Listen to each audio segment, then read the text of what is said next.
Today we're diving into a fascinating and terrifying topic: the most terrible scientific experiments in history. Throughout the centuries, pursuing knowledge has led some scientists to conduct experiments that push the boundaries of ethics and humanity. From inhumane medical tests to cruel psychological studies, these events reveal the darkest side of science. Get ready for an unforgettable journey through the chilling history of scientific experimentation. Remember to subscribe to our channel and turn on notifications so you get all of our videos. Let's explore this unsettling history together. Joseph Mengele's experiments at Auschwitz. During World War II, Dr. Joseph Mengele, infamously known as the Angel of Death, conducted some of the most horrifying and inhumane experiments in history on prisoners at the Auschwitz concentration camp. Born on March 16, 1911, in Günzburg, Germany, Mengele grew up in a well-to-do family and pursued a career in medicine and anthropology. He earned a doctorate in anthropology from the University of Munich and a medical degree from the University of Frankfurt. His academic work initially focused on genetic research, which later fueled his morbid curiosity during the war. Mengele joined the Nazi Party in 1937 and the SS in 1938, quickly rising through the ranks due to his genuine support of Nazi ideology. In May 1943, he was assigned to Auschwitz, where he became the chief physician of the Romani family camp. Here, Mengele began his reign of terror, exploiting the prisoners for his pseudoscientific experiments. One of his most notorious practices was the injection of various chemicals into the eyes of prisoners, with the grotesque aim of changing their eye color. This painful and pointless procedure left many victims blind or with severe eye damage. Mengele was also known for performing surgeries without any form of anesthesia, causing unimaginable pain and suffering to his subjects. These operations ranged from unnecessary amputations to brutal organ removals, all done under the guise of scientific research. Mengele's obsession with genetics drove him to focus particularly on twins. He believed twins held the key to unlocking the secrets of human heredity. Twins in Auschwitz were subjected to daily blood draws, painful injections, and cruel surgeries, often with one twin serving as a control and the other as an experimental subject. The fate of many of these twins was grim, as they were usually killed and dissected for further study. In addition to his grotesque experiments, Mengele also had a role in the selection process of arriving prisoners, determining who would be sent to forced labor and who would be sent directly to the gas chambers. His cold, calculating demeanor during these selections added to his terrifying reputation. After the war, Mengele evaded capture by fleeing to South America. He lived in various countries including Argentina, Paraguay, and Brazil, often with the help of former Nazi sympathizers. Despite numerous international efforts to bring him to justice, Mengele eluded authorities for decades. He died in 1979 in Brazil, having never been held accountable for his atrocities. The terror inflicted by Mengele in Auschwitz is a dark reminder of how science can be twisted to serve the most inhumane purposes. His experiments caused immense suffering and left a lasting scar on the collective memory of humanity, highlighting the importance of ethical standards in scientific research. The Tuskegee Syphilis Study. Moving from the horrors of Auschwitz, we now turn to another dark chapter in scientific history: the Tuskegee Syphilis Study. Conducted by the United States Public Health Service between 1932 and 1972, the Tuskegee Syphilis Study involved 600 African American men from Macon County, Alabama, 399 of whom had syphilis. These men were not informed of their diagnosis, nor were they offered treatment for the disease.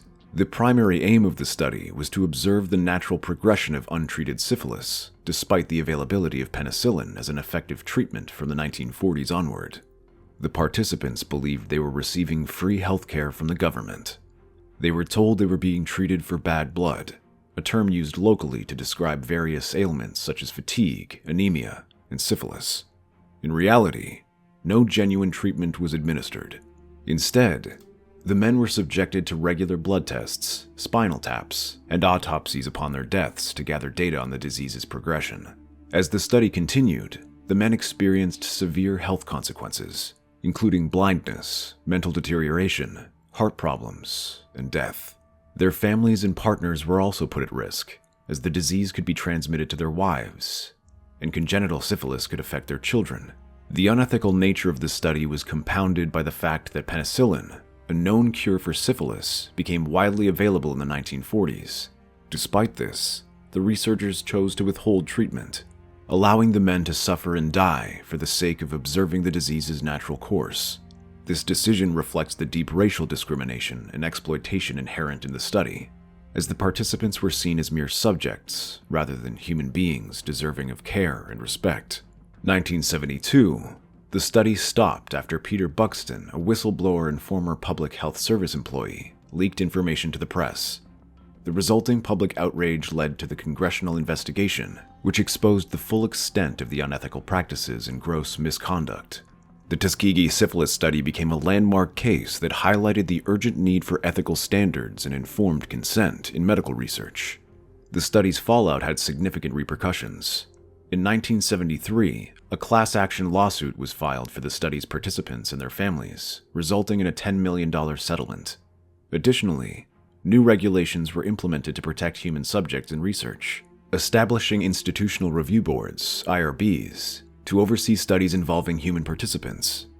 In 1997, President Bill Clinton formally apologized to the survivors and their families, acknowledging the profound injustice and suffering caused by the Tuskegee syphilis study. This apology was a step towards healing and reconciliation. Still, the study remains a stark reminder of how racial and ethical considerations must be central in scientific research. The Cold War radiation experiments. Amid the Cold War, the fear of nuclear conflict and the desire to understand the effects of radiation on the human body led to a series of secretive and ethically dubious experiments. These studies involved exposing unsuspecting individuals to dangerous levels of radiation, often without their knowledge or consent. One of the most infamous experiments involved the injection of plutonium into hospital patients.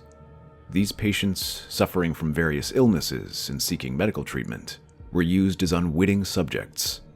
In 1945, 18 patients across the United States were injected with plutonium to study how the substance was metabolized and excreted by the human body. These patients were never informed about the true nature of the injections and were unaware of the potential risks involved. Prisoners were another group targeted for these experiments. Inmates were exposed to high levels of radiations through direct injections, ingestion of radioactive substances, and even exposure to radiation sources. For instance, at the Washington State Penitentiary in Walla Walla, prisoners were subjected to testicular irradiation experiments. These studies aimed to determine the effects of radiation on male fertility and potential genetic damage. The prisoners were often misled about the nature of the experiments and were not fully informed about the severe risks they faced. People with mental disabilities were also exploited in these experiments. Lacking advocates and often housed in institutions, they were easy targets for researchers looking to study the long-term effects of radiation. In one notable case, residents of the Fernald School in Massachusetts were fed oatmeal laced with radioactive iron and calcium to study the body's absorption of these substances. The participants, of many whom were children, were not informed about the radioactive nature of the supplements. Military personnel were not exempt from these unethical experiments. In Operation Crossroads, conducted in 1946, thousands of soldiers were exposed to radiation during nuclear weapons tests in the Pacific. These tests aimed to understand the effects of atomic explosions on equipment, ships, and, indirectly, human beings. Many of these servicemen were positioned close to the blasts. They were later involved in cleanup operations without adequate protective measures or information about the potential health hazards. The health consequences for those involved in these experiments were dire. Subjects experience a range of health issues, including cancers, radiation sickness, genetic mutations, and other debilitating conditions. The secrecy and lack of consent surrounding these experiments represented a significant breach of medical ethics and human rights. The Stanford Prison Experiment. In 1971, psychologist Philip Zimbardo conducted an experiment at Stanford University to investigate the effects of perceived power and authority in a simulated prison environment. The study aimed to understand how individuals would conform to their roles of guards and prisoners, and how these roles would affect their behavior. Zimbardo and his team transformed the basement of Stanford's psychological building into a mock prison. They recruited 24 male college students, screened them for psychological stability, and then randomly assigned them to play the roles of either guards or prisoners. The guards were given uniforms, sunglasses to prevent eye contact, and batons. At the same time, the prisoners wore smocks and their ankles chained to simulate the loss of personal identity and freedom. Initially, the participants were not taking their roles seriously. However, within a very short time, the guards began to adopt authoritarian behaviors. They enforced strict rules and engaged in increasingly abusive and degrading treatment of their prisoners. The prisoners, on the other hand, began to show signs of severe emotional distress, helplessness, and depression. As the days passed, the situation escalated rapidly. Guards became more sadistic, implementing harsh punishments and humiliating the prisoners. The prisoners experienced extreme stress and anxiety, leading to emotional breakdowns and passive acceptance of their mistreatment. The environment became so toxic that some prisoners had to be released early due to severe emotional disturbances. The experiment was initially planned for 2 weeks and abruptly terminated after only 6 days. The decision to stop the study came after Christina Maslach, a graduate student and Zimbardo's girlfriend, visited the mock prison and was horrified by the participants' conditions and behaviors. Her reaction prompted Zimbardo to realize the ethical implications and potential harm being inflicted, leading to the immediate cessation of the experiment. The Stanford prison experiment demonstrated the powerful impact of situational factors and assigned roles on human behavior. It revealed how quickly and easily people can adopt abusive behaviors when placed in a position of authority, and how those subjected to these behaviors could become submissive and distressed. The study highlighted the concept of de-individuation, where individuals lose their sense of personal identity and responsibility when placed in a group setting with a defined role. Despite its significant findings, the experiment has been criticized for its ethical shortcomings. The lack of informed consent, inadequate protections for the participants, and the extent of psychological harm caused have led to ongoing debates about the study's ethical validity. The experiment underscored the necessity for strict ethical guidelines in psychological research to protect participants from harm. The experiments of Unit 731. During World War II, the Imperial Japanese Army conducted horrific biological and chemical experiments on prisoners of war and civilians through a unit known as 731.